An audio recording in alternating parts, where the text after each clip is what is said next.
Salut à tous, j'espère que vous allez bien. On se retrouve pour une nouvelle vidéo. Alors, ça faisait longtemps que je n'avais pas sorti de vidéo parce que à l'origine, j'en avais prévu une, je l'avais montée, donc déjà ça avait mis du temps, j'étais un peu en retard. Par après, j'avais vu que j'avais dit une erreur, donc j'ai voulu modifier. Puis en fait, j'ai vu que fallait que je refasse fallait que je retourne pour faire une vidéo. Je me suis dit que ce serait trop long, donc j'ai voulu préparer une autre vidéo. Et le temps que j'écrive cette vidéo, ça a mis du temps. Donc c'est pour ça que c'est que maintenant que je vous prépare cette vidéo. Alors aujourd'hui, petite vidéo spéciale en voix off, parce que je vais vous raconter l'histoire de l'or. Alors son histoire, après des petits faits insolites là-dessus, et après je vous montrerai l'or que j'ai. Alors on va commencer par l'histoire de l'or. Alors on remonte à il y a très longtemps, il y a 4 milliards d'années. Alors, il y avait deux étoiles à neutrons qui se sont percutées et qui ont créé une grosse explosion appelée kilonova. Ce qui a produit des grosses ondes de choc et la puissance de l'explosion a fusionné des atomes, ce qui a créé de nouveaux atomes, dont l'or. Alors, ça a envoyé un peu de l'or partout dans l'espace, dont sur Terre. Alors, à cette époque-là, la Terre était encore sous forme de magma, donc ce qui a envoyé l'or dans le magma. La croûte, donc le magma a séché et est devenu de la pierre. Donc c'est pour ça que maintenant on va retrouver l'or dans la pierre, dans le sol. Ce qu'on peut remarquer, c'est qu'on va retrouver l'or à des endroits précis. Et bien, ce qui est logique, c'est que ça va être les endroits où il y a eu les météorites ou les endroits où ont atterri l'or. Alors, par exemple, les endroits principaux, le Congo.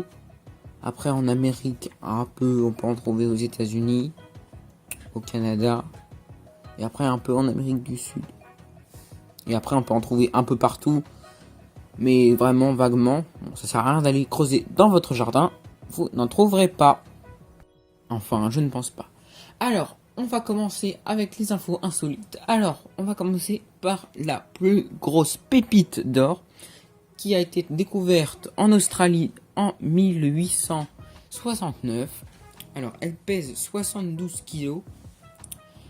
Et elle s'appelle Welcome Stranger Nuggets. Enfin, pas Nuggets comme vous pensez, enfin Nuggets dans le sens pépite. Voilà.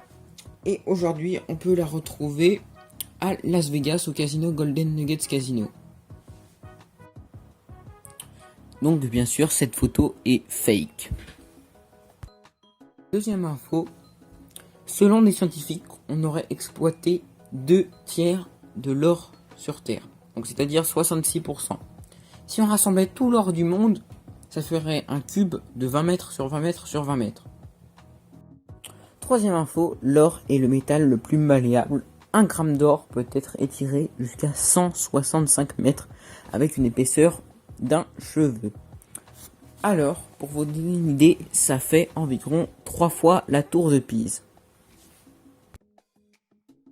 Au moment où je tourne la vidéo, le prix de l'or au kilo est à 48 943 €.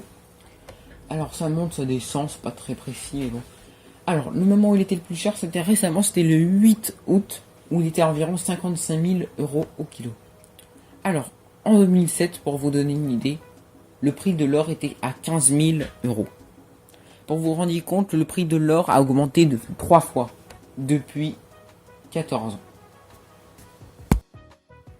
En une heure, il y a autant d'acier qui est produit dans le monde entier que la quantité d'or qui a été extrait dans le sol depuis toujours. La plus grande réserve d'or du monde se trouve à New York, c'est la réserve fédérale avec plus de 5890 tonnes d'or. Mais on va pas parler de cette réserve-là, on va parler de la réserve du fort Knox. Alors dans ce fort, il y a environ 4800 tonnes d'or. Alors, je vous parle du fort Knox car il est réputé comme étant le fort le plus sécurisé du monde. Comme on peut le voir, il y a 4 petites tourelles autour du fort, avec à l'intérieur de ces tourelles des mitraillettes automatiques en cas d'intrusion. Tout autour, on peut voir des clôtures à barbelés électriques. Si un petit malin arrivait à creuser un tunnel et y arrivait par en dessous, déjà il y a des mines dans le sol. Et en plus de ça, il y a des couloirs à infection de gaz. Donc si quelqu'un a réussi à trouver un couloir, ils peuvent avoir du gaz qui va arriver. Alors, sinon, il y a une fausse salle qui est plus mise en évidence avec une grosse porte de gros coffre-fort. Et quand on va rentrer dedans, la porte va se refermer. Et c'est une salle à inondation, donc la salle va s'inonder. Sinon, il y a plein d'autres petits systèmes de sécurité, tout ça. Voilà, avec donc, comme je vous le disais, plus de 4000 tonnes d'or. Alors, c'est fini pour l'effet insolite. Maintenant, je vais vous montrer mon échantillon.